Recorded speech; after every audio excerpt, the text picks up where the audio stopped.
Periyar Maniamma Institute of Science and Technology, Tanjavur, B.Tech, Biotechnology with specialization in computer science and biology. இது ரொம்ப விமர்சனத்துக்குரியது, டேஞ்சரஸான விஷயம். நாளடைவில் நமக்கு தெரியும் இது போலீஸுக்கான எக்ஸசிவ் பவராக அது மாறும். நீங்கள் ஆக்சுவலாக இந்த 3 சட்டங்களும் பார்த்தீங்கன்னா போலீஸுக்கு அதிகார குவிப்பு தான் இந்த 3 சட்டங்களும் கொடுத்துருக்கு.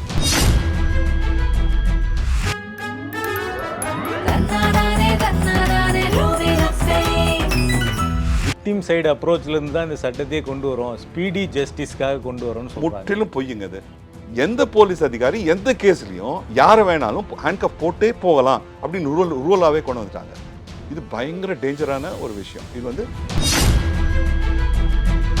எல்லாத்துக்கும் சேர்த்து ரொம்ப டேஞ்சரஸான ஒரு பிரிவு இருக்குது. அது என்னென்னா இந்த போலீஸ் கஸ்டடின்ற ஒரு விவரம். முதல்ல போலீஸ்காரன் பிடிச்சிட்டு போவாங்க, பிடிச்சிட்டு போயிட்டு உள் ஸ்டேஷனில் வச்சு அடித்து உதச்சி சித்தவதை பண்ணி அவனுக்கு எப்போ வேணுமோ அப்பொழுது தான் அவங்க ரிமாண்டுக்கு கொண்டு வருவாங்க.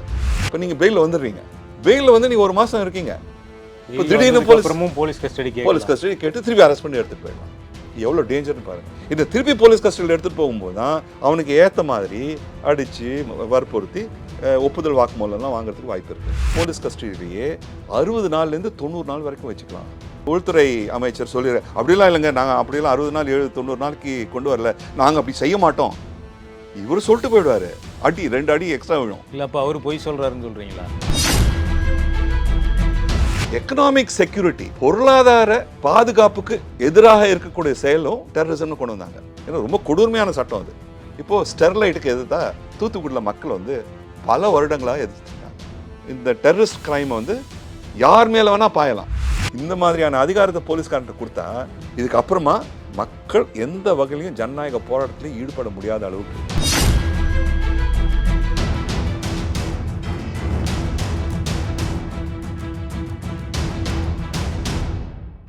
மின்னம்பலம் நேயர்களுக்கு வணக்கம். இந்த விவாதத்தில் நம்மோடு இணைந்திருக்கிறார் PUCL அமைப்பின் தேசிய பொதுச் செயலாளர் திரு சுரேஷ் அவர்கள். வணக்கம் சார். வணக்கம் சார். இப்போ புதிய கிரிமினல் சட்டங்கள் பாஜக அரசால் நிறைவேற்றப்பட்டிருக்கு, அமலுக்கும் வந்திருக்கு. இந்த சட்டங்களுக்கும் பழைய இந்த IPC சட்டங்களுக்கும் என்ன வித்தியாசம்? இதுக்கு வந்து நீங்கள் உங்களோட அமைப்பு சார்பில் கூட இந்த சட்டங்களை அமல்படுத்துறதுக்கு எதிர்ப்பு தெரிவிச்சிருக்கீங்க. எதனால் எதிர்ப்பு தெரிவிக்கிறீங்க? பழைய IPC CRPC சட்டங்களுக்கும் இப்போ புதுசாக கொண்டு வர்றதுக்கும் என்ன வித்தியாசம் சார்?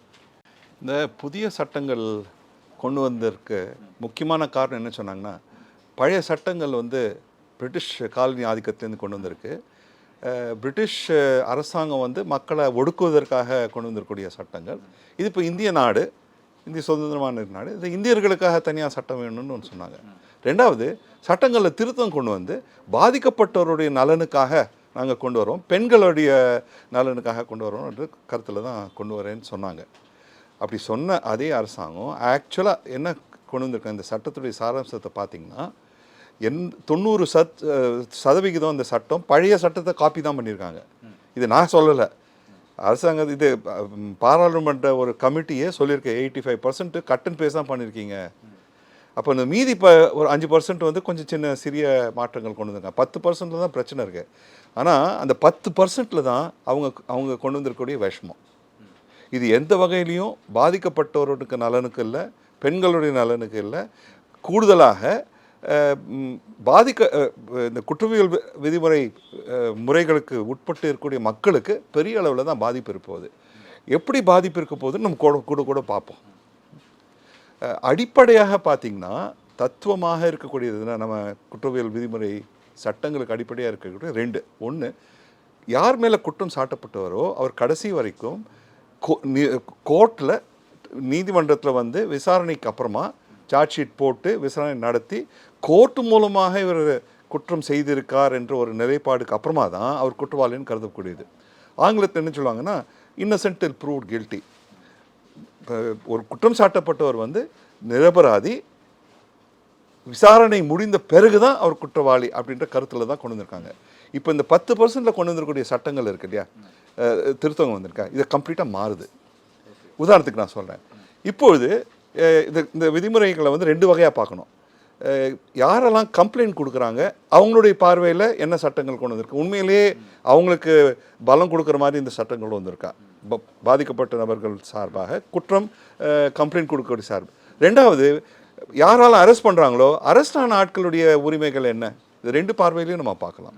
இப்போ முதல்ல நீங்கள் பார்க்கும்போது குற்றம், நீங்கள் வந்து குற்றம் நடந்திருக்கு அப்படின்னு சொல்லி நீங்கள் கம்ப்ளைண்ட் கொடுக்குறீங்க.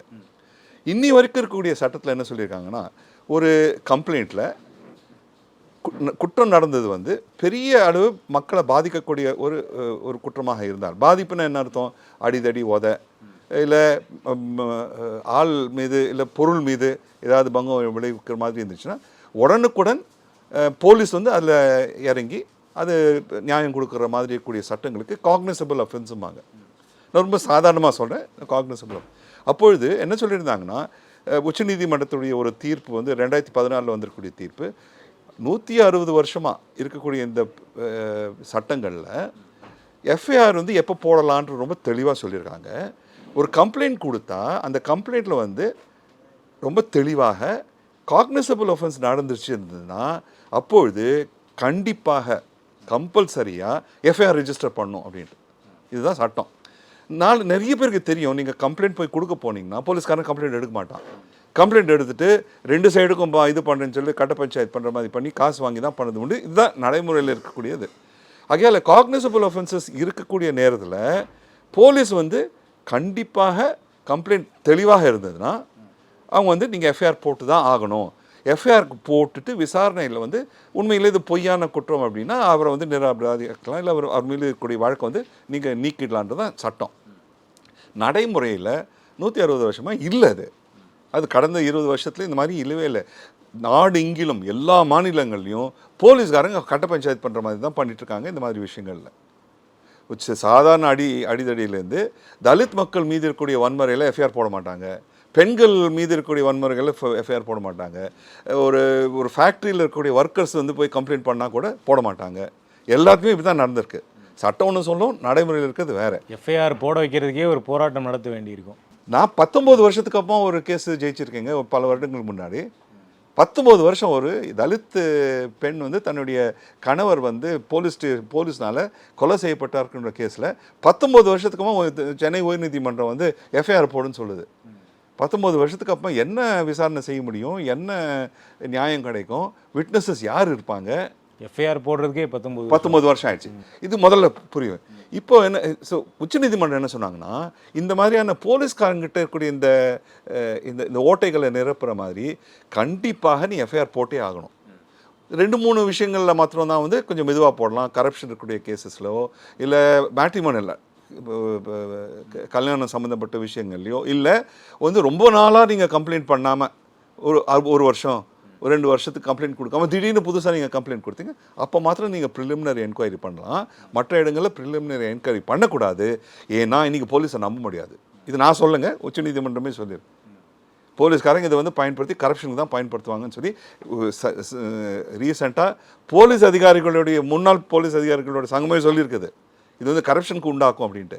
அப்போ உச்சநீதிமன்றம் என்ன சொல்லியிருக்குன்னா, தெளிவாக நீங்கள் காக்னிசபிள் அஃபென்ஸ் வெளிப்படையாக அந்த கம்ப்ளைண்ட்டில் இருந்தால் எஃப்ஐஆர் போட்டு தான் ஆகணும்னு சொன்னாங்க. இப்போது புதிய சட்டம் முந்தானத்துலேருந்து 1ஆம் தேதியிலேருந்து வர ஆரம்பிச்சிச்சு. இப்போ என்ன பண்ணியிருக்காங்கன்னு இந்த சட்டத்தில், ஒரு குற்றம் சாட்டப்பட்ட நபர் மீது இருக்கக்கூடிய குற்றம் வந்து 3லேருந்து 7 வருஷம் தண்டனைக்குரிய ஒரு குற்றமாக இருந்தால் அங்கே நீங்கள் ப்ரிலிமினரி என்கொயரி பண்ணலாம். உச்சநீதிமன்றம் சொல்லியிருக்கு பண்ணக்கூடாது, அது 1 வருஷமாக இருக்கட்டும், கொலை வழக்கு எஃப்ஐஆர் போடலாமா வேண்டாமான்னு போலீஸே ஒரு ப்ரிலிமினரி என்கொயரி பண்ணிடலாம். 14 நாளைக்கு ப்ரிலிமினரி என்கொயரி பண்ணிடலான்ட்டு இதை வந்து திருப்பி கொண்டு வந்திருக்காங்க. இப்போ நீங்கள் கம்ப்ளைண்ட் கொடுக்கும்பொழுது ஆரம்பம் தான் அது எப்படி 3 வருஷத்துக்குள்ள தண்டனை தெரியும், 7 வருஷத்துக்குள்ள தண்டனை தெரியும். இன்னொன்று 3 வருஷத்துலேருந்து 7 வருஷத்துக்கு மாத்திரம் ஏன் ப்ரிலிமினரி என்கொயரி பண்ணியிருக்கீங்க? 3 வருஷத்துக்குள்ளே இருக்கக்கூடிய பிரச்சனைக்கு என்ன, 7 வருஷத்துக்கு மேலே இருக்கக்கூடிய தண்டனைக்குரிய குற்றம் செயல்கள் பண்ணான்னா அது மேலே என்ன செய்ய போகிறது? எதுவுமே தெளிவில்லை. ஆகையால் முதல் கட்டம் இது வந்து பாதிக்கப்பட்ட நபர் போய் போலீஸில் கம்ப்ளைண்ட் கொடுத்தா முன்னாடி 30 ஜூன் வரைக்கும் இருக்கக்கூடிய சட்டத்தில் நீங்கள் பண்ணியே ஆகணும்னு சொல்கிற சட்டமே பயன்படுத்தலை. இப்போது சட்டத்திலே கொண்டு வந்துட்டாங்க.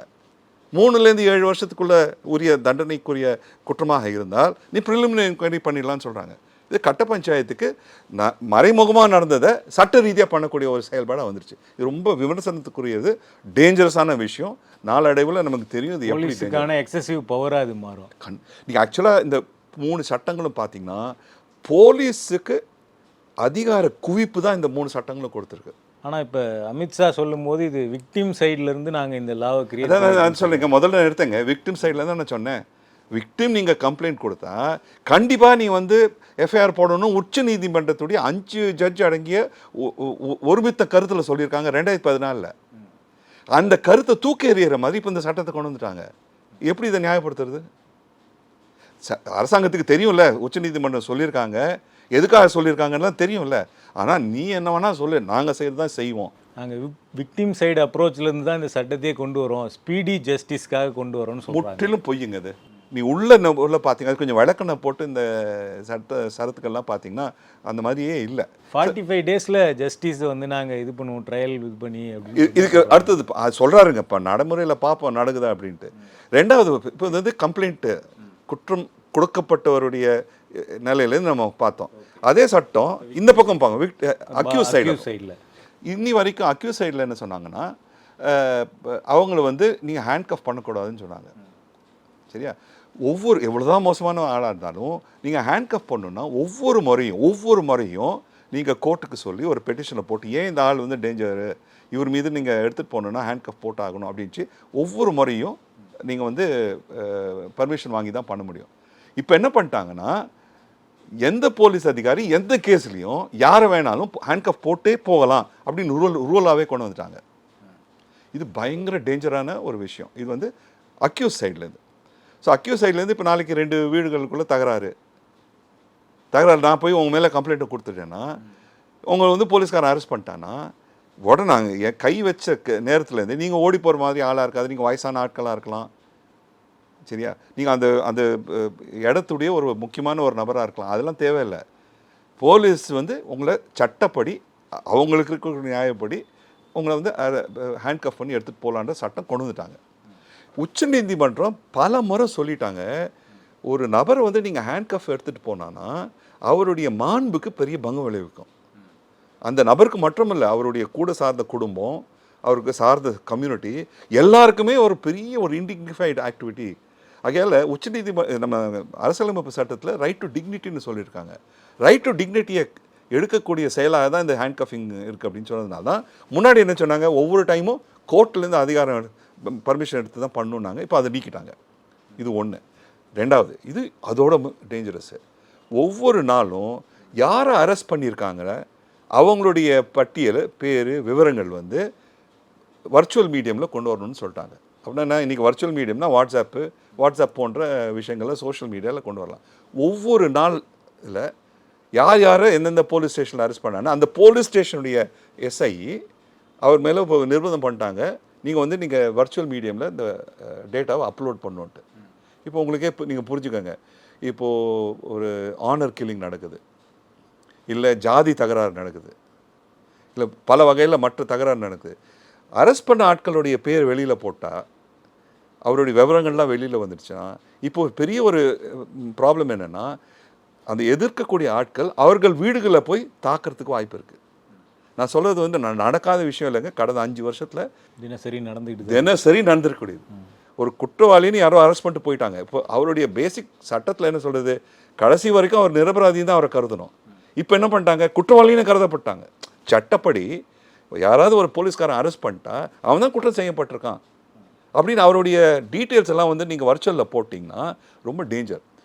உதாரணம் சொல்லலாம், உத்தரப்பிரதேசத்தில் வந்து 2-3 வருஷத்துக்கு முன்னாடி இந்த முஸ்லீம்ஸ் மீது இருக்கக்கூடிய வன்முறையில் வந்து முஸ்லீம்ஸை தாக்கப்பட்டு முஸ்லீம்ஸையே அக்யூஸ்டாக போட்டு அவங்க பேரெல்லாம் பெரிய பேனர்லலாம் போட்டாங்க. உடனுக்குடன் அந்த வீடுகளை வந்து தாக்கி பெரிய அளவில் வந்து பாதிப்பு உள்ளாக்கக்கூடிய வகையில் உத்தரப்பிரதேஷ், மத்திய பிரதேஷ், மகாராஷ்டிரா, எங்கெங்கெல்லாம் பிஜேபி அரசாங்கங்கள் இருக்கும் அங்கெல்லாம் நடக்கக்கூடிய வாய்ப்பு நம்ம பார்த்துருக்கோம், கண் கூட பார்த்துருக்கோம். அதே மாதிரி ஆனர் கில்லிங்ஸு, ஜாதி வன்முறை, மத வன்முறை எங்கெங்கெல்லாம் நடக்குதோ, யாரெல்லாம் தாழ்த்தப்பட்ட சமுதாயத்து ஆட்கள் இருக்காங்களோ அவங்க மீது இது பாயும்போது அவங்களுடைய டீட்டெயில்ஸ் வெளியில் கொண்டு வரும்போது பெரிய அளவில் டேஞ்சர். இது ரெண்டாவது டேஞ்சர். எல்லாத்துக்கும் சேர்த்து ரொம்ப டேஞ்சரஸான ஒரு பிரிவு இருக்குது. அது என்னென்னா இந்த போலீஸ் கஸ்டடின்ற ஒரு விவரம். 30 ஜூன் வரைக்கும் இருக்கக்கூடிய சட்டம் என்ன, இப்போ புது சட்டம் வந்துருச்சு, சட்டமே மாறிடுச்சு. இப்போ 30ஆம் தேதி வரைக்கும் இருக்கக்கூடிய சட்டத்தில் என்ன சொல்லியிருந்தாங்கன்னா, ஒரு ஆளை அரெஸ்ட் பண்ணால் அரெஸ்ட் பண்ண நாள்லேருந்து 15 நாளுக்கு தான் போலீஸ்கிட்ட கஸ்டடி கொடுக்கலாம். போலீஸ் கஸ்டடி என்ன, போலீஸ் ஸ்டேஷனில் விசாரணைக்கான வச்சுக்கலாம். 15 நாள் தான் கொடுக்கலாம். 15 நாளுக்கு மேலே கொடுக்கக்கூடாதுன்ற நிர்பந்தம் சட்டத்திலே இருந்துச்சு. இதுக்கு காரணம் என்னன்னு சொன்னாங்கன்னா, பல தீர்ப்பில் சொல்லிட்டாங்க, எப்பொழுதும் போலீஸ் ஸ்டேஷனில் இருக்கும்பொழுது தான் அடிதடி உதை சித்திரவதை இதெல்லாம் நடக்கக்கூடியது. ஆக்சுவலாக கஸ்டடிக்கு முன்னாடி ஒரு ஸ்டேஜ் இருக்குது. முதல்ல போலீஸ்காரன் பிடிச்சிட்டு போவாங்க, பிடிச்சிட்டு போயிட்டு உள் ஸ்டேஷனில் வச்சு அடித்து உதச்சி சித்திரவதை பண்ணி அவனுக்கு எப்போ வேணுமோ அப்பொழுது தான் அவன் ரிமாண்டுக்கு கொண்டு வருவாங்க. இப்போ இந்த முன்பதிவேடு இருக்கு இல்லையா, பியூசிஎல் என்னுடைய அமைப்பு போன்ற அமைப்பில் வந்து நாங்கள் சொல்லிகிட்ருக்கோம், ஒவ்வொரு ஸ்டேஷனில் நீங்கள் சிசிடிவி கேமரா போடுங்க, ஒவ்வொரு ஸ்டேஷனில் வந்து நிர்பந்தப்படுத்தி நீ டீட்டெயின் நீங்கள் எப்போது ஒரு ஆளை நீங்கள் பிடிக்கிறீங்களோ அந்த நேரத்துலேருந்து நீங்கள் ரெக்கார்டு கொண்டு வாங்க, அப்பொழுது தான் சித்திரவதை குறையும், அப்பொழுது தான் வந்து காசு வாங்கி ஒருத்தர் இன்னொருத்தர் மேலே பாயக்கூடிய விஷயம், வன்முறை பாயக்கூடியதெல்லாம் நிற்கும்னு நாங்கள் சொல்லிட்டுருக்கோம். ரொம்ப நாளாக போலீஸ் ரிஃபார்ம்ஸ் கமிஷன்லையும் சொல்லியிருக்காங்க, இதை பற்றி சொல்லியிருக்காங்க, இதை விட்டாங்க. இந்த புது சட்டத்தில் போலீஸுக்கு மேலே இருக்கக்கூடிய அக்கௌண்டபிலிட்டி எதுவே இல்லாத அளவுக்கு கொண்டு வந்துட்டாங்க. அது விட்டுடுவோம். அரெஸ்டான தேதியிலேருந்து 15 நாளுக்குள்ளே போலீஸ் கஸ்டடி கொடுக்கலாம். 15 நாள் தான்.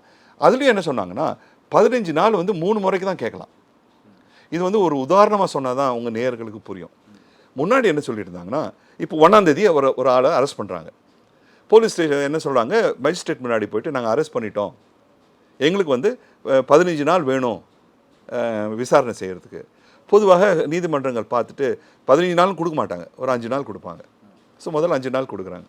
ஸோ 6ஆவது நாள் வந்து திருப்பி நீதிமன்றத்துக்கு போயிட்டு அவங்க ஒரு மனு கொடுப்பாங்க, எங்களுக்கு இன்னும் 10 நாள் பாக்கி இருக்குது அந்த 15 நாளில், எங்களுக்கு மீதி 10 நாள் கொடுங்க அப்படிம்பாங்க. கோர்ட் வந்து என்ன விசாரணை பண்ணியிருக்காங்க ரிப்போர்ட்டெல்லாம் பார்த்துட்டு 3 நாள் கொடுக்கும். 5 + 3 8 நாள் ஆயிடுச்சு, இன்னும் மீதி இருக்கிறது 7 நாள். ஸோ 9ஆவது நாள் திருப்பி ரிமாண்டுக்கு மேஜிஸ்ட்ரேட் முன்னாடி கொண்டு போகணும். அப்போ மேஜிஸ்ட்ரேட் பார்த்துட்டு எல்லாம் ரெக்கார்டெல்லாம் பார்த்துட்டு என்ன பண்ணியிருக்காங்க என்ன பண்ணுன்னு சொல்லி, இல்லை எனக்கு சாட்டிஸ்ஃபைடாக இல்லை, இன்னும் 7 நாள் கொடுக்கணுன்ட்டு, உனக்கு 2 நாள் தான் கொடுப்பேன் அப்படின்னு சொல்கிறாங்க. ஸோ 5 + 3 + 2 10 நாள் ஆயிடுச்சு. 15 நாள் பாக்கி இருக்குது. ஆனால் மீதி இருக்கிற 5 நாள் கொடுக்க முடியாது. அப்போது முன்னாடி இருக்கக்கூடிய சட்டம் போலீஸ் கஸ்டடி 15 நாள் கொடுத்துருந்தால் கூட சட்டப்படி 10 நாளுக்குள்ளே முடிச்சிட்டாங்கன்னா அவர்களை வந்து ஜுடிஷியல் கஸ்டடின்பாங்க, நீதிமன்ற காவல் அப்படிமா, நீதிமன்ற காவலுக்கு அனுப்பணும். நீதிமன்ற காவல் வந்து எல்லோரும் ஒரு பொய்யா சரியாக புரியாதது என்னென்னா, இவங்களும் காக்கி சக்கை போடுறாங்க, அவங்களும் காக்கி சட்டை போடுறாங்க, அப்போ போலீஸும் ப்ரிசனும் ஒன்றுன்னு புரிதல் தவறு. அது ப்ரிசன் டிபார்ட்மெண்ட் தனி டிபார்ட்மெண்ட்டு, போலீஸ் டிபார்ட்மெண்ட் தனி டிபார்ட்மெண்ட். சட்டத்தில் என்ன சொல்கிறாங்கன்னா, நீங்கள் நீதிமன்ற காவல் போட்டிங்கன்னா சென்ட்ரல் ஜெயிலுக்கு போயிடணும். சென்ட்ரல் ஜெயிலில் போட்டால் ஒரு அளவுக்கு, இதெல்லாம் ஒரு அளவுக்கு தான் பாதுகாப்பு, ஆனால் போலீஸுடைய டைரக்ட் இன்டர்ஃபியரன்ஸ் இருக்காது. சரியா? அதனால் ஜுடிஷியல் கஸ்டடி 30ஆம் தேதி வரைக்கும் இருக்கக்கூடிய சட்டத்தில் என்னென்னா, ஒரு தடவை நீங்கள் ஜுடிஷியல் கஸ்டடியில் போட்டால் திருப்பி போலீஸ் கஸ்டடி கொடுக்கக்கூடாது அப்படின்னு நிர்பந்தம் இருந்துச்சு. இது 30ஆம் தேதி வரைக்கும். இப்போ இந்த சட்டத்தில், புதிய சட்டத்தில் 187 ஒரு பிரிவில் கம்ப்ளீட்டாக மாற்றிட்டாங்க. அதை இப்போ என்ன 2 வகையான மாற்றம். அந்த 2 வகையான மாற்றம் புரியறது ரொம்ப அவசியம் சாதாரண மக்களுக்கு. ஏன்னா இன்றைய தேதி அன்னைக்கு 3.5 கோடி கிரிமினல் வழக்குகள் தாக்கப்பட்டு அப்படியே தேங்கி கிடக்குதுன்னு சொல்கிறாங்க. ஒரு வருஷம் 1 கோடி கம்ப்ளைண்ட்ஸ் நடக்குதுன்றாங்க, போடுறாங்கன்னு சொல்கிறாங்க. இப்போ 1 கோடி × Xன்னு போடுங்க, அத்தனை மக்கள், பாதிக்கக்கூடிய மக்கள் போலீஸ் ஸ்டேஷனில் இருக்காங்கன்றது அர்த்தம். ஆகையால் இந்த சாதாரண மக்கள் புரியறது ரொம்ப அவசியம். இப்போ ரிமாண்ட் போலீஸ் கஸ்டடி எப்படி மாற்றிட்டாங்கன்னா, முன்னாடி வந்து 15 நாள் மேக்ஸிமம் போலீஸ் கஸ்டடி, இதை நீக்கிட்டாங்க. 2 வகையில் நீக்கிட்டாங்க. முன்னாடி என்னதுன்னா, ஒரு தடவை நீங்கள் ஜுடிஷியல் கஸ்டடி நீதிமன்ற காவல் கொடுத்த அப்புறமா திருப்பி போலீஸ் கஸ்டடி கேட்க முடியாது, சட்டத்திலேயே நிர்பந்தம் இருந்துச்சு. இப்போ அந்த நிர்பந்தத்தை நீக்கிட்டாங்க. போலீஸ் கஸ்டடியிலேருந்து நீங்கள் ஜுடிஷியல் கஸ்டடி போன அப்புறமா 15 நாள் 20 நாளுக்கு அப்புறமா கூட போலீஸ் தேவை அப்படின்னு கேட்டால் நீதிமன்றம் போலீஸ் கஸ்டடி கொடுத்தாகணும். சட்டம் கொண்டு வந்துட்டாங்க. அதனால் இப்போ புரிஞ்சுக்காங்க, ஜுடிஷியல் கஸ்டடி நீதிமன்ற காவல் இருந்தால் தான் உங்களுக்கு பெயிலுக்கு சான்ஸு. இப்போ நீங்கள் பெயிலில் வந்துடுறீங்க, பெயிலில் வந்து நீங்கள் 1 மாதம் இருக்கீங்க, இப்போ திடீர்னு போலீஸ் கஸ்டடி கேட்டு திருப்பி அரெஸ்ட் பண்ணி எடுத்துகிட்டு போயிடலாம். எவ்வளோ டேஞ்சர்னு பாருங்கள். இந்த திருப்பி போலீஸ் கஸ்டடியில் எடுத்துகிட்டு போகும்போது தான் அவனுக்கு ஏற்ற மாதிரி அடித்து வற்புறுத்தி, இமோஷ்னலாக வற்புறுத்தி ஒப்புதல் வாக்குமூலம்லாம் வாங்குறதுக்கு வாய்ப்பு இருக்குது. Okay, so police custody, judicial custody, திருப்பி போலீஸ் கஸ்டடி, திருப்பி ஜுடிஷியல், இப்படிலாம் மாற்றுறதுக்கு வேண்டிய ஒரு தருணத்தை கொண்டு வந்துட்டாங்க. சட்டத்தில் இல்லாத ஒரு சட்டத்தை கொண்டு வந்துட்டாங்க. அப்போ போலீஸ் கஸ்டடி 60 நாள் வரைக்கும் சாதாரண சட்டங்கள் குற்றங்களுக்கு, மோசமான குற்றங்களுக்கு 90 நாள் வரைக்கும் போலீஸ் கஸ்டடி 3 மாதத்துக்கு வந்து போலீஸ் கஸ்டடியில் ஒரு நபரை வச்சிருக்கலாம் அப்படின்னு சட்டம் கொண்டு வந்துட்டாங்க. இப்போ இது நான் கொண்டு வரல, என்னுடைய அதனால தான் இன்னைக்கு உள்துறை அமைச்சர் சொல்லிடுற அப்படிலாம் இல்லைங்க, நாங்கள் அப்படிலாம் 60 நாள் 90 நாளைக்கு கொண்டு வரல, நாங்கள் அப்படி செய்ய மாட்டோம். இவர் சொல்லிட்டு போயிடுவார். சட்டத்தில் என்ன இருக்குதானே போலீஸ்காரன் பார்ப்பான். போலீஸ்காரனுக்கு கையில் சட்டம் இல்லாத நேரத்திலேயே துஷ்பிரயோகம் பண்ணுறான். இல்லை அப்போ அவர் பொய் சொல்கிறாருன்னு சொல்கிறீங்களா? பொய் சொல்கிறாரு நான் சொல்ல வரலைங்க, அவர் வேறு ஏதோ சொல்கிறார், அவர் பொலிட்டிக்கலாக சொல்கிறாரு. ஏன்னா கடைசியில் இப்போ வந்து சட்டமாக வந்துடுச்சு. உள்துறை அமைச்சர் சொல்லியிருக்காங்க, நீங்கள் வந்து ஒரு நாங்குநேரி பக்கத்தில் இருக்கக்கூடிய ஒரு போலீஸ் ஸ்டேஷன் போய் சொல்ல முடியுமா? நீங்கள் 2 அடி எக்ஸ்ட்ரா விழும் உள்துறை அமைச்சர் சொல்லிட்டாருன்ட்டு. வேறு ஏதோ ஒரு இடம் இப்போ நீங்கள் நாகாலாண்டில் போகிறீங்க, நாகாலாண்டில் போய் சொல்ல முடியுமா நீங்கள்? ஏன்னா அந்த நேரத்தில் போலீஸ்காரன் என்ன பண்ணுவான், கிரிமினல் ப்ரொசீஜர் கோட் புது கிரிமினல் ப்ரொசீஜர் என்ன சொல்லியிருக்காங்க அதை வச்சு தானே அவன் போவான்.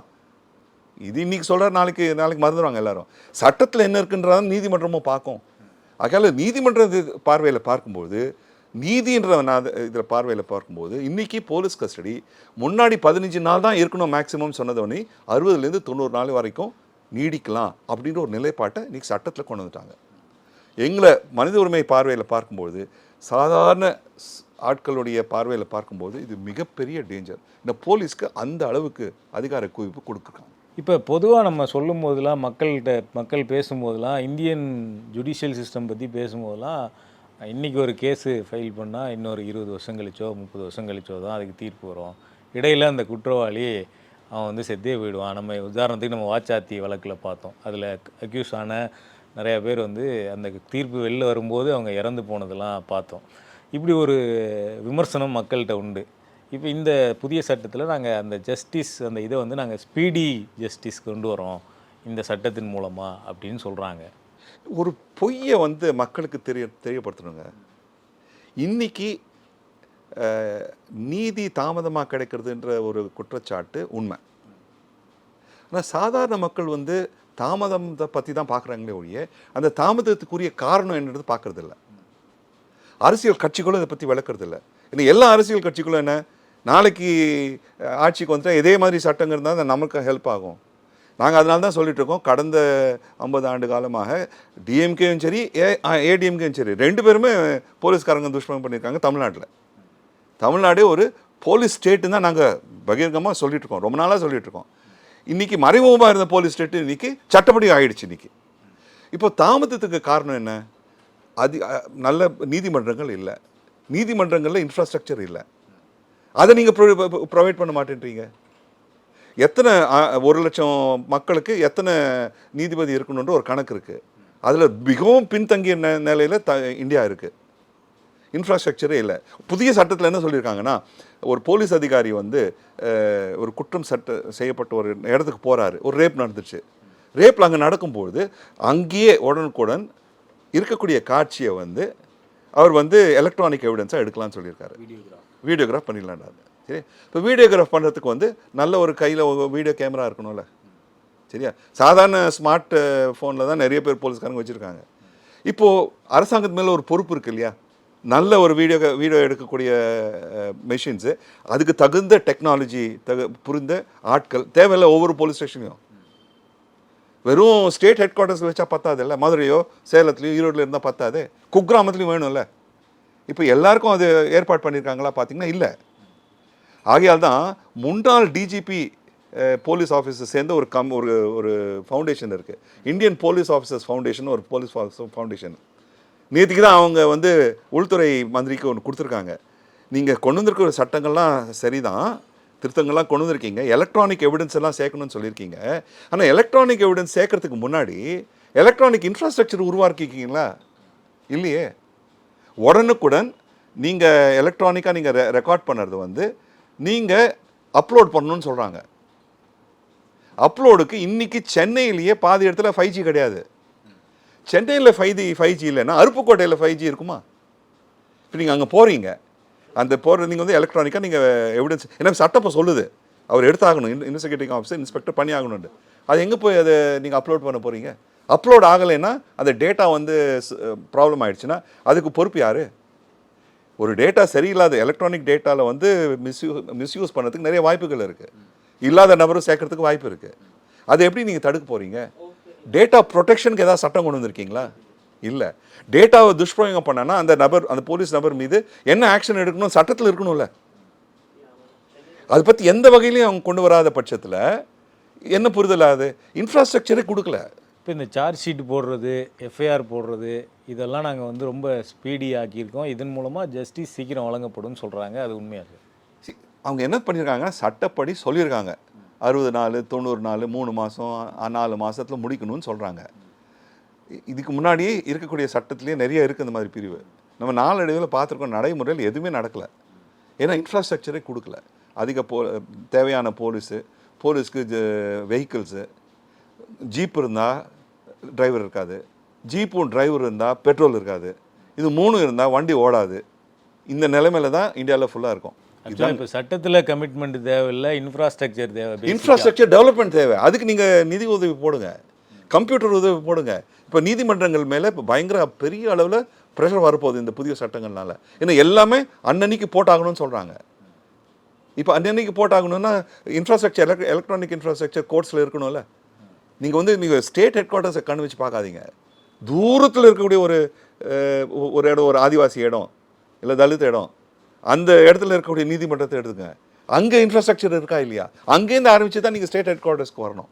அந்த மாதிரி எந்த வகையிலையும் ஃபினான்ஷியல் அவுட்லே இல்லை இம்ப்ரூவ்மெண்ட் இன் எலக்ட்ரானிக்ஸ் எதுவுமே பண்ணலை. அவங்க சும்மா சட்டத்தை மாற்றம் கொண்டு வந்துட்டாங்க.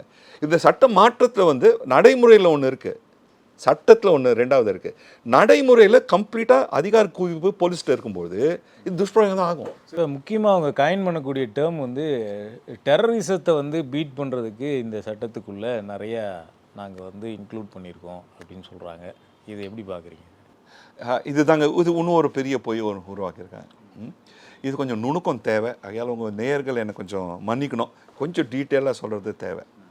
இப்போது டெரரிசமுக்கும் சாதாரண குற்றத்துக்கும் வித்தியாசம் என்ன? நீங்கள் என்ன சொல்லுவீங்க? டெரரிசம்னா பயங்கரவாதம்னா ரொம்ப பயங்கரவாதம்னா என்ன? பொதுவாக மக்களுக்கு தெரியறதுங்கிறது வந்து பயங்கரவாதம்னா மக்களை வந்து கொலை பண்ணுறது, இல்லை வந்து அங்கே வெடிகுண்டு வைக்கிறது, இல்லை ஒரு ஆயுத குழுவாக செயல்பட்டு மக்களுக்கு எதிராக செயல்படுறது, இந்த மாதிரி. ஆனால் இப்போ நான் சொல்கிறேன், 2 கிரிமினல் கேங் இருக்காங்க தமிழ்நாட்டில். இப்போ நிறைய கேங் வார்லாம் நடந்துட்டுருக்கு. 2 கிரிமினல் கேங் இருக்காங்க. 2 பேர்ட்டு காசு நிறையா இருக்குது, காசு வாங்கி ஆட்டோமேட்டிக் வெப்பன் வாங்குறாங்க, மெஷின் கன் வச்சுருக்காங்க. இப்போ நான் ஒரு கேங்கு, நீங்கள் ஒரு கேங்கு, நம்ம 2 கேங்கும் ஒரு மோதுது. நான் சொல்கிறேன், நீங்களும் சொல்கிறீங்க, ஒரு 10 பேர் இறந்து போயிடுறாங்க. அது டெரரிஸ்ட் ஆகுமா? கேங் வார். அது ஏன் அப்போ கேங் வாருக்கும் டெரரிஸ்ட்க்கும் இப்போ என்ன வித்தியாசம்? இப்போ கேள்வி இல்லையா? சாதாரண மக்கள் இதில் புரியணும் இல்லை? இப்போ 2 கேங் சண்டை போடுறாங்க. டெரரிசம்னா ஒரு இன்டென்ட் இருக்கணும். இன்டென்ஷன் என்னவா இருக்கணும்? தேசத்துடைய ஒற்றுமைக்கு, தேசத்துடைய ஒருங்கிணைப்புக்கு, தேசத்துடைய இறையாண்மைக்கு, தேசத்துடைய பாதுகாப்புக்கு எதிராக இருக்கக்கூடிய செயல் தானே டெரரிசம். ஏதோ 2 கேங்கு சண்டை இது போட்டால் கண்ணு வந்து சுட்டானா கண்டிப்பாக மக்கள் பீதி அடைவாங்க, டெரர் வரும். டெரர்னா பீதி அடையும். ஆனால் உச்ச நீதிமன்றமே 20 வருஷத்துக்கு முன்னாடி என்ன தெளிவுபடுத்திச்சுன்னா, 2 கேங் சண்டை போட்டு 50 பேர் இறந்து போனால் அது குற்றம், அது வந்து டெரர் கிரைம் ஆகாது, அது வந்து கேங் வார். டெரர் அந்த கேங் வார் எப்போ வந்து டெரரிசம் ஆகும்னா, தேசத்துடைய ஒருங்கிணைப்புக்கோ தேசத்துடைய பாதுகாப்புக்கு எதிராக இருக்கக்கூடிய செயல் தான் டெரரிசம். இதுதான் சாதாரணமாக எல்லோரும் புரியக்கூடிய டெரரிசம். சரியா? அன்லாஃபுல் ஆக்டிவிட்டீஸ், ஊப்பான்னு சொல்லுவாங்க, அன்லாஃபுல் ஆக்டிவிட்டீஸ் ப்ரிவென்ஷன் ஆக்ட்னு ஒரு சட்டம் இருக்குது. முதல்ல தடான்னு வந்துடுச்சு, தடா முடிச்சுட்டு போயிடுச்சுன்னு நினச்சிட்டு இருந்தோம், போட்டா வந்துச்சு, போட்டா போயிடுச்சுன்னு நினச்சிட்டு இருந்தோம், ஊப்பான்னு வந்துச்சு. இப்போ ஊப்பாலேருந்து இப்போது சாதாரண சட்டங்களை வந்துடுச்சு. இது ஒரு விஷயம் என்னென்னா, தனிப்பட்ட முறையில் இருக்கக்கூடிய சட்டத்தை சாதாரண சட்டத்தில் கொண்டு வந்துட்டாங்க இப்போ இந்த திருத்தத்துலேருந்து.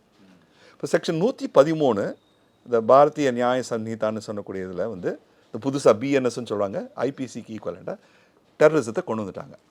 இப்போ டெரரிசம்னு அப்போ சொன்னால் பயங்கரவாதம் எப்போ ஆகும்? நிறைய பேர் பாதிக்கக்கூடியது, தேசிய இறையாண்மையை பாதிக்கக்கூடியது. இப்போ தேசிய இறையாண்மை அப்படின்னா என்னன்ற ஒரு கேள்வி வருது. அப்போ டெரரிசம் என்ன ஆகணும்? இப்போ என்ன பண்ணணும்னா, ஊப்பாவில் ஒரு மாற்றத்தை கொண்டு வந்தாங்க. பல விஷயங்கள் சொன்னாங்க. தேசத்துக்கு பாதுகாப்புக்கு எதிரானது, ஒருங்கிணைப்புக்கு எதிரானது, ஒற்றுமைக்கு எதிரானது. இது சரி, நம்ம ஏற்றுக்கிறோமோ ஏற்றுக்கல, அது வேறு விஷயம். பட் இதெல்லாம் சரி, பெரிய செயல். ஊப்பால என்ன சொன்னாங்க? எக்கனாமிக் செக்யூரிட்டி, பொருளாதார பாதுகாப்புக்கு எதிராக இருக்கக்கூடிய செயலும் டெரரிசம்னு கொண்டு வந்தாங்க. இப்போது ஸ்டெர்லைட்டுக்கு எதிர்த்தா தூத்துக்குடியில் மக்கள் வந்து பல வருடங்களாக எதிர்த்துருக்காங்க. ஸ்டெர்லைட்காரன் என்ன சொன்னான்? நான் வந்து தேசத்துடைய 60% காப்பர் நான் தான் கொண்டு வரேன், வெளிநாட்டிலேருந்து கொண்டு வந்துட்டு தேசத்துக்கு காப்பர் ரொம்ப முக்கியம், எலக்ட்ரிக்கல் ஃபிட்டிங் பார்த்துக்கலாம் தேவை, காப்பர் வந்து இப்போ பாதிக்குது, இப்போ தேசத்துடைய பொருளாதார பாதுகாப்பே பாதிக்குது மக்கள் வந்து எதிர்க்கிறதுனால.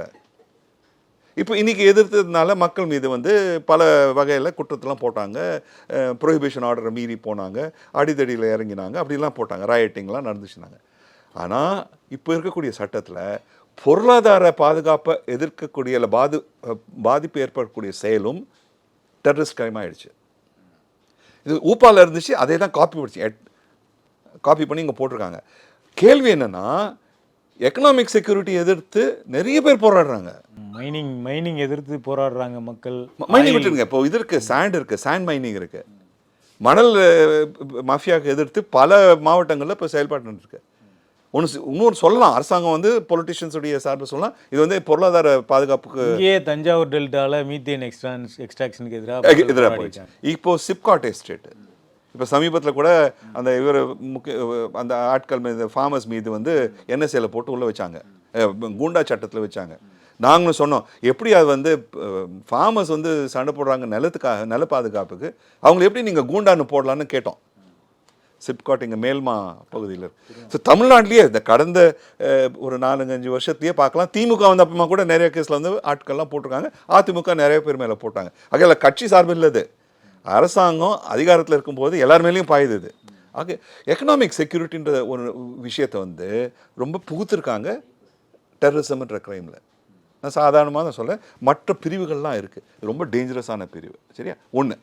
ரெண்டாவது என்ன பண்ணியிருக்காங்கன்னா, எந்த சாப்டரில் இந்த டெரரிசம் க்ரைம்னு போடுறாங்கன்னு பார்க்கணும். நம்ம குற்ற சட்டங்களில் என்னென்னா சாப்டராக இருக்கும். உதாரணத்துக்கு தனிநபரை வந்து அடித்து அவர் மீது கூடிய பாதிப்புலாம் ஒரு சாப்டரில் இருக்கும். அப்போ அந்த டாக்குமெண்ட்ஸ்லாம் வந்து சீட் பண்ணி போடுறாங்க, அது தனி சாப்டர் இருக்கும். தேர்தல் சம்மந்தப்பட்ட குற்றங்கள் அது தனி சாப்டர், எலெக்ஷன் டிஸ்பியூட்னு தனி. ஸோ சப்ஜெக்ட்டுக்கு ஏற்ற மாதிரி தனித்தனியாக போடுவாங்க நம்ம சட்டத்தில். இப்போ என்ன பண்ணியிருக்காங்க, ரெண்டு முக்கியமாக பார்க்கணும். நம்ம ஏற்கனவே பார்த்துட்டோம், டெரரிஸ்ட் க்ரைம்னா பெரிய அளவில் சாதாரண குற்றங்கள் இல்லை, தேசத்துக்கு எதிராக இருக்கக்கூடிய குற்றங்கள். அப்போ என்ன ஆகும், அது எப்படின்னு என்ன பார்வையில் பார்க்கணும், அரசுக்கு எதிரான குற்றங்கள். அப்படி தான் சாதாரணமாக பார்ப்போம். இவங்க என்ன பண்ணியிருக்காங்க, ரொம்ப தந்திரமாக அரசுக்கு எதிரான குற்றங்கள்ன்ற சாப்டரில் எடுத்துட்டாங்க, அதில் போடலை. சாதாரண குற்றங்கள், ஹியூமன் பாடி, மனித உறுப்புக்கு பாதகம் இருக்கக்கூடிய குற்றங்கள் இருக்குது, அடிதடி, உதை, குத்து, கொலை இருக்குல்ல, இதில் வந்து ஹியூமன் பாடியை அஃபெக்ட் பண்ணுங்க, அந்த சாப்டரில் போட்டாங்க. புரிஞ்சுக்கிட்டீங்களா? ஹியூமன் பாடிக்கு பாதகம் இருக்கக்கூடிய ஒரு சாப்டரில் போட்டாங்க, அடிக்கிறது, உதைக்கிறது, குத்துறது, இந்த மாதிரியான அந்த chapter. Anything can be defined as terrorism. அது ஒன்று டெஃபினிஷன். அது இப்போ எந்த சாப்டரில் போட்டிருக்காங்கன்னு இதில் தான் சூட்சமே இருக்குது, இதில் தான் அரசியல் உள்நோக்கம் இருக்குது. ஏன்னா நீங்கள் இது வந்து 6வது சாப்டர். இப்போ 113 பாரதிய நியாய சமிதா, மக்களுக்கு தெரியணும் இந்த வார்த்தைகள்லாம். 113 செக்ஷன் வந்து சாப்டர் 6ல் போட்டிருக்காங்க, ஒஃபென்ஸ் அகேன்ஸ்ட் ஹியூமன் பாடி. அடுத்த சாப்டர் 7 வந்து அரசுக்கு எதிரான குற்றங்கள், அது அடுத்த சாப்டர். இப்போ 6ஆம் சாப்டரில் எதுக்கு போட்டிருக்காங்கன்ற ஒரு கேள்வி நியாயமான கேள்வி. ஏன்னா 7வது சாப்டர் அரசுக்கு எதிரான குற்றங்கள் ரொம்ப பெரிய குற்றங்களாக இருக்கிறதுனால சாதாரணமாக டெரரிசம் வந்து அந்த சாப்டரில் வரணும். அந்த சாப்டரில் போடாததுக்கு காரணம் என்னென்னா, சாப்டர் 7ல் இருக்கக்கூடிய குற்றங்கள், ஆனால் அரசுக்கு எதிரான குற்றங்கள் வந்து வித்தியாசமான குற்றங்கள்னால அதில் வந்து சார்ஜ் ஷீட் போட்ட நேரத்தில் அரசாங்கம் அதை பரிசீலனை செய்து தனியாக சாங்ஷன் கொடுக்கணும், தனியாக பர்மிஷன் கொடுக்கணும் கேஸ் எடுக்கிறதுக்கு. ஆனால் 6வது சாப்டரில் இருக்கக்கூடிய குற்றங்களுக்கு இது தேவையில்லை. எந்த போலீஸ் அதிகாரி வேணால் ஒரு எஸ்பி லெவலில் வந்து பர்மிஷன் கொடுக்கணும், அந்த போலீஸ் ஸ்டேஷனில் கேஸை போட்டு சார்ஜ் ஷீட் போடும்போது அரசாங்கத்துடைய தனி பர்மிஷன் தேவையில்லை. இது பெரிய பெரிய பாதுகாப்பு இல்லாத ஒரு நிலைமையை உருவாக்கிட்டாங்க. கூடவே இன்னும் 2 சூட்சமம் பாருங்கள். அதான் சொல்லுங்க, இது ரொம்ப யோசித்து போலீஸ் அதிகாரத்துக்கு குவிக்கிற மாதிரி கொண்டு வந்திருக்காங்க. இது யூஏபிஏலேருந்து நீங்கள் காப்பி அடிச்சு தானே இங்கே போட்டீங்க. அங்கே செக்ஷன் 15லேருந்து 21 எடுத்துகிட்டு ஒரே செக்ஷனாக போட்டாங்க. 113 செக்ஷனில் கொண்டு வந்துட்டாங்க. ஆனால் யூஏபிஏல ஒரு பாதுகாப்பு கொடுத்துருந்தாங்க. அந்த பாதுகாப்புக்கு நாங்களாம் என்னை போன்ற ஆட்கள் ரொம்ப வருஷமாக நாங்கள் சண்டை போட்டுட்டு இருந்தோம். என்னென்னா, நிறைய இடங்களில் தடா போட்டா அப்போ யூஏபியில் போலீஸ்காரன் வந்து சாதாரணமாக அதை பயன்படுத்தி சாதாரண மக்கள் மீது தான் பயன்படுத்துகிறாங்க, பொதுமக்கள் மீது பயன்படுத்துகிறாங்க, ஜனநாயக ரீதியாக இருக்கக்கூடிய போராட்டங்கள் மீது தான் பயன்படுத்துகிறாங்கன்னு தான், ஆக்டிவிஸ்ட் மீது தான் பயன்படுத்துகிறாங்கன்னு நாடெங்கிலும் தெரிய வந்துருச்சு. அப்போது இதுக்கு பாதுகாப்பு வேணும். ஆக்சுவலி தடா இருக்கும்போது தடா மாமூல்னு கேட்பாங்க. போலீஸ்காரன் வந்து கேட்கும்போது சாதாரணமாக மாமூல் 1000னா தடா மாமூல்னா 10,000. ஏன்னா தடாவில் உள்ளே போயிட்டா ஜாமீனே கிடைக்காது. அதே மாதிரி போட்டா மாமூல் இருந்துச்சு, இப்போ ஊப்பா மாமூல் இருக்குது.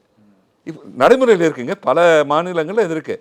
வந்து நான் ஒன்று யூஏபியில் போட்டுருவேன், யூஏபியில் போட்டு 5லேருந்து 8 வருஷம் 10 வருஷம் ஜாமீனே கிடைக்காது. பயந்து யார் வேணால் என்ன வேணால் காசு கொடுக்கலான்ற ஒரு நிலைப்பாடு உருவாக்கிட்டாங்க. ஓகே, அது வந்து சட்டத்துக்கு இல்லாத ஒரு நிலைமை. ஆனால் எப்படி துஷ்பிரயோகம் பண்ணாங்கன்னு ஒரு கருத்து.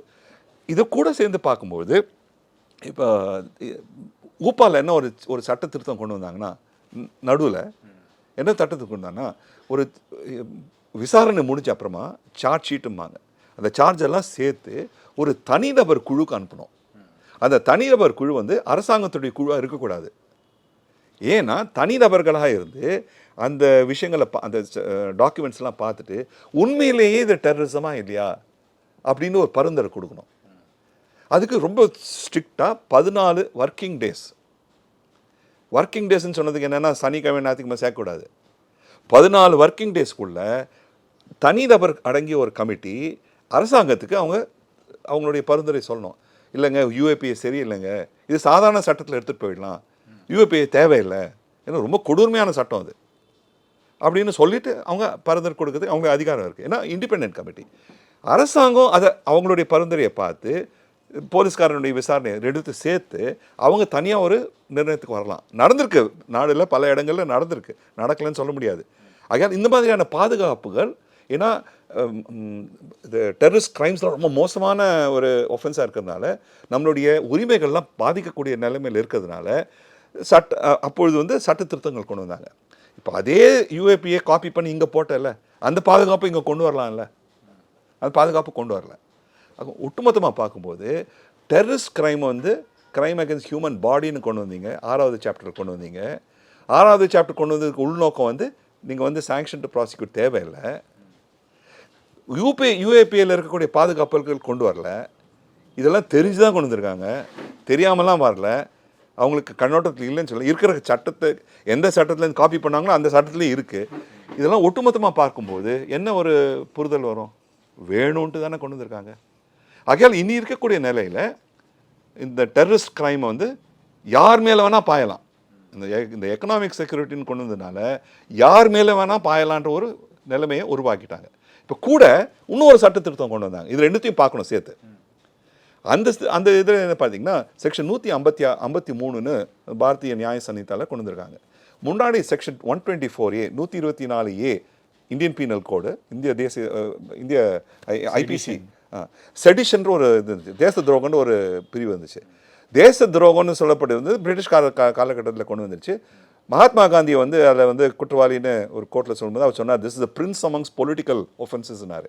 அவரே சொன்னார், இது 124A வந்து ஒரு பொலிட்டிக்கல் ஒஃபென்ஸ்ன்னு, இதை நீக்கணும்னு சொன்னாங்க.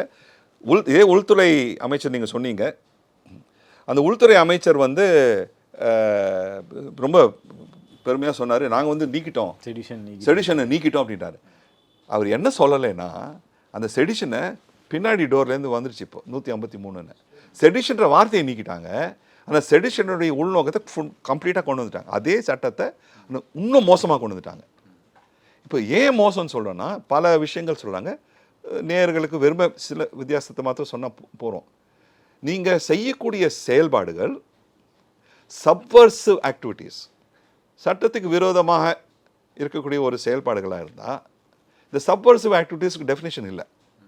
எது சப்வர்சிவ் ஆக்டிவிட்டி தெரியல. நாளைக்கு இந்த இன்டர்வியூ நீங்கள் மின்னம்பலத்தில் நீங்கள் காமிக்கிறீங்க. மின்னம்பலத்தில் யார் ஆங்கரு, யார் 2 கேமராமேன் சுரேஷோட உட்காந்து பேசுகிறாங்க.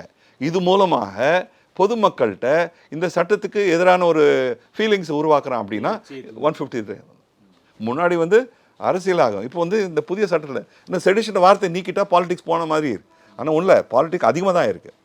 ஸோ சப்வர்சிவ் ஆக்டிவிட்டீஸ்ன்னு சொன்னாங்க. ரெண்டாவது என்ன சொன்னாங்கன்னா ஃபீலிங்ஸை உருவாக்குறது. நீங்கள் ஃபீலிங் எப்படி போய் பார்ப்பீங்க? ஃபீலிங் போய் இடையா பார்க்க போகிறீங்க? மனசில் இருக்கக்கூடிய எண்ணங்களை நீங்கள் எப்படி பார்க்க போகிறீங்க? காந்தி ரொம்ப அழகாக சொன்னார். ஃபீலிங்ஸ் வந்து அப்போ அங்கே இருக்க வந்து டிஸ்ரெஸ்பெக்ட் அப்படின்னு சொன்னாங்க செடிஷனில். டிஸ்அஃபெக்ஷன்ன்ற வார்த்தை இருந்துச்சு. அப்போ காந்தி சொன்னார் அஃபெக்ஷன் இல்லை டிஸ்அஃபெக்ஷன்றது வந்து யாரும் அளவுகோலாம் வச்சுக்க முடியாது, தானாக வரணும். ஒரு அரசாங்கத்து மீது இருக்கக்கூடிய அன்பு தானாக வரணும், வற்புறுத்திலாம் கொண்டு வர முடியாது. நான் வந்து இந்த அரசாங்கம் வந்து சட்டத்துக்கு புறம்பான ஒரு அரசாங்கம்னு நான் நினச்சா அது என்னுடைய ஃபீலிங்கு. இந்த ஃபீலிங்கை வற்புறுத்தி நான் வந்து கிரிமினலைஸ் பண்ணேன்னா போக போகிறதில்ல அப்படின்னு காந்தி சொன்னார். அவர் சொன்னதை ரொம்ப ரொம்ப கொடூரமான லெவலில் இன்றைக்கி சட்டமாக குற்றமாக்கிட்டாங்க. இப்போ நாளைக்கு யாரும் இந்த சட்டத்துக்கு எதிரான ஒரு ஃபீலிங் உருவாக்கிட்டா அந்த ஃபீலிங்ன்ற யார் நிர்ணயம் பண்ண போகிறாங்க? போலீஸ்காரன். இந்த மாதிரியான அதிகாரத்தை போலீஸ்காரன்ட்ட கொடுத்தா எதுவுமே ஃபீலிங் ஆகிடும். இல்லை 3 உதாரணம் சொல்லலாம். இப்போ ஜஸ்டிஸ் சந்துரு வந்து ஒரு ரிப்போர்ட் கொடுத்துருக்காரு. ரிப்போர்ட்டில் என்ன சொல்லியிருக்காரு? ஜாதி அடிப்படையில் தென் மாவட்டங்களில் பசங்க வந்து இந்த கலர் கயிறு கட்டக்கூடாதுன்னு சொல்லியிருக்காங்க. இதை வந்து எதிர்த்து சில அமைப்புகள் வந்து ஏற்கனவே குரல் கொடுத்துட்டாங்க. இப்போ இதை சார்ந்த 2 குரூப் அங்கே இருக்குன்னு வச்சுக்கோங்க. தென் மாவட்டங்களில் திருநெல்வேலி, மதுரை தென் மாவட்டங்களில் சொல்கிறாங்க. இதை ஒட்டி அவங்க மீட்டிங் நடத்துகிறாங்க. இது பிரிவினை ஃபீலிங்ஸை உண்டாக்குதுன்னு சொல்லி அவங்கள 153 உள்ள போடுறதுக்கு வாய்ப்பு இருக்குது. இது கொடுமையான சட்டங்கள். இந்த சட்டங்கள் உள்ளே போட்டால் பெயில் கிடைக்காது, உள்ள பல வருடங்கள் இருக்கணும். முன்னாடி செடிஷனில் என்ன பண்ணாங்க? ஆயுள் தண்டனையிலேருந்து 3 வருஷம் கொடுக்கணுன்னாங்க. இப்போ அந்த 3 வருஷத்தை நீக்கிட்டாங்க. ஆயுள் தண்டனையிலேருந்து 7 வருஷன்ற பனிஷ்மெண்ட்டை கொண்டு வந்துட்டாங்க. அதான் சொல்ல எப்படிலாம் ஒரு உரிமை சார்ந்த பார்வையில் இருக்கக்கூடிய பாதுகாப்புகள் கொடுத்தாங்களோ எல்லா பாதுகாப்புகளும் சிதறி விட்டாங்க. ஓகே, இந்த வகையான விஷயங்களில் திருத்தங்கள் கொண்டு உண்டானது உண்ணாவிரதம். உண்ணாவிரத போராட்டன்றது தமிழ்நாட்டில் எத்தனை வருஷமாக நடந்துட்டுருக்கு எல்லாருக்கும் தெரியும். ஒரு நாள் அடையாள உண்ணாவிரதம், சாகும் வரை உண்ணாவிரதம், அதுக்கு இடையில இருக்கக்கூடிய பல வகைகள் இன்னி வரைக்கும் 30ஆம் தேதி வரைக்கும் அது உண்ணாவிரதன்றது வந்து பல விஷயங்கள் எடுத்தாங்க. பெரிய அளவில் வந்து அரெஸ்ட் பண்ணி உள்ளே வச்சுருக்கலாம். இன்றைக்கி ஹங்கர் ஃபாஸ்ட் உண்ணா நோன்பு போராட்டம் இன்றைக்கி குற்றமாயிடுச்சு இந்த சட்டத்தில். இப்போ நாளைக்கு நீங்கள் நீங்கள் வந்து இப்போ ஒரு ஸ்டூடெண்ட்ஸ் குரூப் அறிவிக்கிறாங்க, நாங்கள் வந்து இந்த சட்டத்துக்கு எதிராக இருக்கோம், இந்த சட்டத்துக்கு நாங்கள் இது பண்ணோம், உண்ணாவிரத போராட்டம் நடத்த போகிறோம் அப்படின்னா டக்குன்னு போலீஸ்காரன் பிடிச்சி உள்ளே போட்டலாம். உண்ணாவிரதமே கிரைம் ஆயிடுச்சு. ஆக இந்த வகையில் ரெண்டு கோணத்தில் பார்க்கணும். குற்றம் என்று கொண்டு வரப்பட்ட கூடதில் 90% ஏற்கனவே ஐபிசியில் இருந்து தான் போட்டிருக்காங்க. ஆனால் புதுசாக கொண்டு வந்துருக்கூடிய குற்றங்கள் பயங்கர மோசமான குற்றங்கள், சட்ட புஸ்தகத்தில் இருக்கக்கூடாத குற்றங்கள், மக்களை வந்து சாதாரண மக்களை பாதிக்கக்கூடிய குற்றமாக இருக்குது. இது வந்து தனிப்பட்ட முறையில் தனி சட்டங்களாக கொண்டு வந்திருக்கக்கூடிய பிரிவுகள் இப்போ வந்து சாதாரண சட்டத்தில் கொண்டு வந்தாங்க. இது விளைவு பெயில் மேலே, ட்ரையல் மேலே, விசாரணை மீது மக்களுக்கு வந்து நல்லது கொண்டு வந்திருக்கோம். விக்டிம் சென்டர்னு சொல்லியிருக்காங்க. இன்னும் கூர்ந்து பார்த்திங்கன்னா அந்த விக்டிம் சென்டர் இல்லை. கடைசியாக ஒன்று சொல்ல வேண்டியது, நம்மளுடைய அடித்தளமே கிரிமினல் ஜஸ்டிஸ் சிஸ்டம் அடித்தளமே ஒரு நபர் மீது ஒரு குற்றம் சாட்டப்பட்டால் அந்த விசாரணை நடந்து விசாரணை நீதிமன்றத்தில் அவருக்கு வந்து சான்ஸ் கொடுக்கணும். அவர் மீது இருக்க குற்றச்சாட்டை எதிர்க்கிறதுக்கு இந்த ட்ரையலில் நடக்கணும். இது வந்து அடிப்படை உரிமை. இப்பொழுது என்ன பண்ணிட்டாங்கன்னா இந்த சட்டத்தில் என்ன சொல்கிறாங்கன்னா, ஒரு நபர் வராமல் இருந்துட்டாங்கன்னா 2 விதத்தில் பாதிப்பு கொண்டு வந்துட்டாங்க. ஒன்று வந்து நான் வந்து இப்போ நீதிமன்றத்துக்கு போகிறேன், நான் ஒரு உங்களை நான் டிஃபெண்ட் பண்ணுறேன், திடீர்னு ஒரு சாட்சியம் வருது, அந்த சாட்சிக்கு நீங்கள் சொல்கிறீங்க இல்லை சார் அது தப்பாக சொல்கிறார் சார் அவர் இல்லை அப்படின்றீங்க. கோர்ட்டில் நீங்கள் இருந்தால் தான் என்கிட்ட சொல்ல முடியும், நான் அதை எதிர்க்க பண்ண முடியும். இப்போ என்ன பண்ணிட்டாங்கன்னா எல்லாமே ஆடியோ ட்ரையல்னு வச்சு ஒரு காரணத்தினால ட்ரையல் நீதிமன்றத்தில் விசாரணை நடக்கும்போது அக்யூஸ்ட் வந்து கோர்ட்டில் இருக்க தேவையில்லைன்ட்டாங்க. அக்யூஸ்ட் எங்கே இருப்பாங்க? சென்ட்ரல் ஜெயிலில் இருப்பாங்க. ஒன்று கனெக்ஷன்லாம் சரியாக இருக்கணும், அதுவும் மீறி நடக்குதுன்னு வச்சுக்கோங்க. எப்படி அவர் வந்து தன்னுடைய அட்வொகேட்டை வந்து அட்வைஸ் பண்ண முடியும்? இந்த மாதிரி கேள்வி கேளுங்க, அந்த மாதிரி கேள்வி கேளுங்க. இது நாங்கள் எதிர்த்துட்டே இருக்கோம். இப்போ சட்டப்படி கொண்டு வந்துட்டாங்க. இதோட மோசம் என்னென்னா, முன்னாடி ஒரு நபர் கோர்ட்டில் வராமல் இருந்தான்னு வச்சுக்கோங்க. இப்போ 5 பேர் இருக்காங்க, 3 பேர் ரெகுலராக 2 பேர் வரல, ஓடி போயிட்டாங்க. அப்போ அந்த 2 பேர் மீது இருக்கக்கூடிய அந்த குற்றச்சாட்டை வந்து பிரிச்சுடுவாங்க. ஸ்பிளிட் ட்ரையல் அப்படிம்பாங்க. ஸ்பிளிட் பண்ணி யார் 3 பேர் இருக்காங்களோ அவங்க மேலே தான் நடக்கும். சப்போஸிங் அவங்களுக்கு தீர்ப்பு வந்துருச்சு, நிரபராதியோ குற்றவாளியும் தீர்ப்பு வந்துருச்சு, அதுக்கப்புறமா அந்த 2 பேரை பிடிக்கிறாங்கன்னா அந்த 2 பேருக்கு திருப்பி ட்ரையல் நடத்தணும். அதான் சட்டம். ஏன்னா அடித்தள அது விஷயம் என்னென்னா, குற்றம் சாட்டப்பட்டவருக்கு உரிமை கொடுக்கணும் அந்த குற்றத்தை எதிர்க்கிறதுக்கு சரியான முறையில். சரியான முறைன்னா என்ன? ட்ரையலில் விசாரணை நடக்கும்போது. இப்போ என்ன சொல்லிட்டாங்கன்னா, ஆள் இல்லாத நேரத்திலேயே ட்ரையலை நடத்தி முடித்து அவங்க வந்து அவங்க மேலே கன்விக்ட் பண்ணிடலாம். கன்விக்ட் ஆகிட்டு அப்புறமா அந்த நபரை பிடிச்சிட்டா, இப்போ அந்த நபருக்கு என் மேலே நான் இல்லாத போது நீங்கள் நடத்துனீங்க, திருப்பி ட்ரையல் நடத்துங்கன்னு முன்னாடி கேட்க முடியும், 1ஆம் தேதியிலேருந்து கேட்க முடியாது. ஸோ இன் ஆப்சன்ஷியா ட்ரையல் இன்றைக்கி சட்டப்படி கொண்டு வந்துட்டாங்க. ஆகையால் இந்த 10% கொண்டு வந்துருக்கூடிய விஷமம் ஒட்டுமொத்த பார்வையில் பார்க்கும்போது நம்ம எல்லோருக்கும் தெரிஞ்சது, போலீஸ் அராஜகம், போலீஸ் ராஜ்யமாக மறைமுகமாக இன்னி வரைக்கும் இருந்துச்சு. மறைமுகமாக இருந்திருக்கக்கூடிய நிலைமையை சட்டப்படி இன்னைக்கு போலீஸ் ராஜ்யமாக ஆக்கிட்டாங்க. இதுதான் கொடுமை. இதுக்கப்புறமா போக போக நீங்கள் பார்த்தீங்கன்னா, மக்கள் எந்த வகையிலையும் ஜனநாயக போராட்டத்திலையும் ஈடுபட முடியாத அளவுக்கு ஒரு நிலைமை உருவாக்கிட்டாங்க. சாதாரண ஜனநாயக போராட்டம், சட்டப்படி வன்முறை இல்லாத ஆன்மீக வகையில் காந்தி சொல்கிற மாதிரி அஹிம்சா வகையில் இருக்கக்கூடிய போராட்டங்களும் நாளைக்கு செப்பரேட்டிஸ்ட் ஃபீலிங்ஸ் உருவாக்குறீங்க, சப்வர்சிவ் ஃபீலிங்ஸ் உருவாக்குறீங்க அப்படின்ற ஒரு காரணத்தை கொண்டு செக்ஷன் 153 இல்லை செக்ஷன் 113 இந்த செடிஷன், புது செடிஷன் இல்லை டெரரிசம், இன்னும் மற்ற விஷயங்கள்லாம் இருக்குது, பேசுறதுக்கு நேரம் இல்லை, அந்த மாதிரி சட்டங்களில் உள்ளே போடுறதுக்கு வாய்ப்பு இருக்குது. எல்லாத்துக்கும் அதிகாரம் போலீஸ்க்கு வழங்கப்பட்டிருக்கு. போலீஸ்னால் யார்? அரசாங்கம்.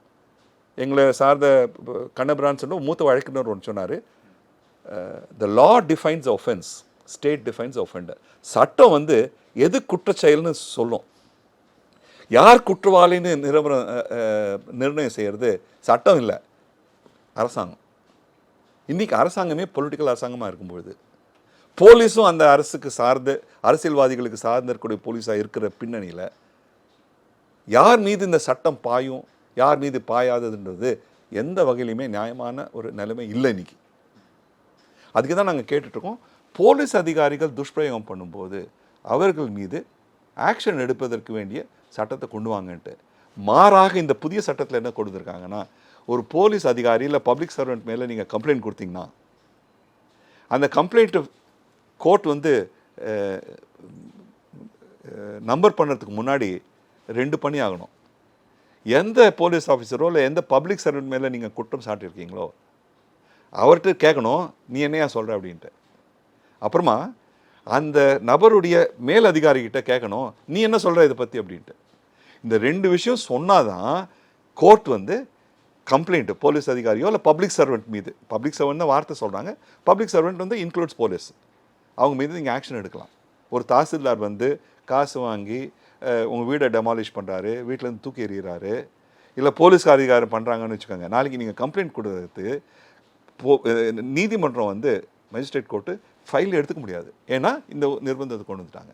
ஆகையால் ஒட்டுமொத்த பார்வையில் பார்க்கும்போது எங்கெங்கெல்லாம் போலீஸ் வந்து போலீஸ் அதிகாரத்தை வந்து நீங்கள் கேள்வி கேட்கறதுக்கு இருக்கக்கூடிய வாய்ப்புகள் இருந்துச்சோ அதை மூடிட்டாங்க. மக்களுக்கு உரிமைகள் எங்கே இருக்கோ அதை எடுத்துட்டாங்க. அவங்களுக்கு எப்படி அதிகார குவிப்பு இருக்க முடியுமோ அதுக்கு சட்டப்படி கொண்டு வந்துட்டாங்க.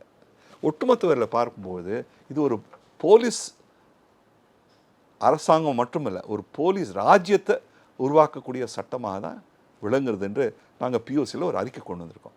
இந்த அபாகரமான நிலையை எதிர்க்கணும்னா பொதுமக்கள் தான் எதிர்க்கணும். சட்டம் ஆயிடுச்சு, இன்னும் சட்டத்தை கொண்டு வராதுன்னு சொல்ல முடியாது. பல உதாரணங்கள் இருக்குது, அதோடு நான் முடிச்சுக்கொள்ள விரும்புகிறேன். நிறைய பேர் கேட்குறாங்க, செய்ய முடியுமா சாதாரண மக்களால் அப்படின்ட்டு. எங்களுடைய பார்வையில் முடியும். உதாரணங்கள் இருக்குது. மக்கள் ஒன்று திரண்டு மின்னம்பலம் போன்ற ப்ரோக்ராம் மூலமாக மக்களுக்கு என்ன நடந்திருக்குன்னு தெரிஞ்சு ஒரே குரலாக நம்ம எழுப்பணும், இந்த சட்டம் தூக்கி எறி. முதல்ல 2 கேள்வி, சட்டத்தை முதல்ல சஸ்பெண்ட் பண்ணிவிடு, 6 மாதம் சஸ்பெண்ட் பண்ணு, இன்னும் நடைமுறை கொண்டு வரதுக்கு வாய்ப்பே இல்லை. இன்றைக்கி உள்துறை அமைச்சர் 4 வருஷம் ஆகுன்றாரு. ஏற்பாடு பண்ணாமல் எதுக்கு சட்டத்தை கொண்டு வரீங்க? போலீஸ் அதிகாரிகள், டிஜிபி இருக்கக்கூடிய முன்னாள் டிஜிபிஸ்லாம் சேர்ந்த போலீஸ் அசோசியேஷனை சொல்லுது கொண்டு வராத, ஒரு 6 மாதத்துக்கு நீங்கள் போஸ்ட்போன் பண்ணுன்னு சொல்லியிருக்காங்க. சாதாரண மக்கள் கேட்கல, போலீஸ் அதிகாரிகள் கேட்குறாங்க, எல்லாம் ஏற்பாடு பண்ணப்பா கொண்டு வாங்கன்ட்டு. மற்ற மனித உரிமை அமைப்புகள் சொல்கிறாங்க, பொலிட்டிக்கல் பார்ட்டிஸ் கேட்குறாங்க. ஸோ முதல் கட்டத்தில் மக்கள் ஒன்றாக சேர்ந்து யாரெல்லாம் நம்ம இருக்காங்களோ உங்கள் எம்எல்ஏ கிட்ட, உங்களோட எம்பிஸ் கிட்ட போய் கேட்டு இந்த இந்த இந்த சட்டத்தை முதல்ல போஸ்ட்போன் பண்ணிவிட்டு அமுல்படுத்தாது, ஒரு 6 மாதத்துக்கு அமுல்படுத்தாது. 2வது, தேசிய அளவில் ஒரு டிஸ்கஷன் நடக்கட்டும். முக்கியமான திருத்தங்கள் தேவை தான், இந்த சட்டத்தை தேவைக்கல, பழைய சட்டங்களை தேவை தான், அது மாத்திரம் வச்சுக்கோ. ஆனால் எதெல்லாம் பாதகமாக இருக்கோ அதெல்லாம் நீக்கிட்டு அமெண்ட்மெண்ட்டாக கொண்டு வந்துடு அப்படின்னு இந்த 2 குரலில் கொண்டு வரலாம். ஃபார்மர்ஸோடைய லாஸ் கொண்டு அது நீக்கப்பட்டுச்சு. சிஏஏ கொண்டு வந்துச்சு. சாதாரண மக்கள், பெண்கள் எதிர்த்து சிஏஏ ப்ரொட்டஸ்ட் நடத்துகிறாங்க, இன்னும் அமல்படுத்த கொண்டு வர முடியாத ஒரு நிலைக்கு கொண்டு வந்துருச்சு. ஆகையால் பல தடா இருந்துச்சு, பொதுமக்களுடைய எதிர்ப்புனால தடா, சட்டமாக இருந்த தடா நீக்கப்பட்டுச்சு, போட்டாவை நீக்கப்பட்டு விட்டோம்.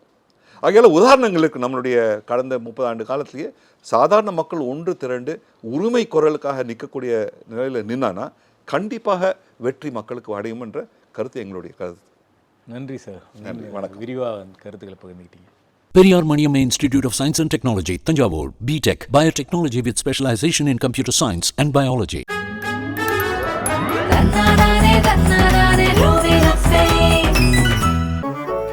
மின்னம்பலம்.com, தமிழின் முதல் மொபைல் பத்திரிகை.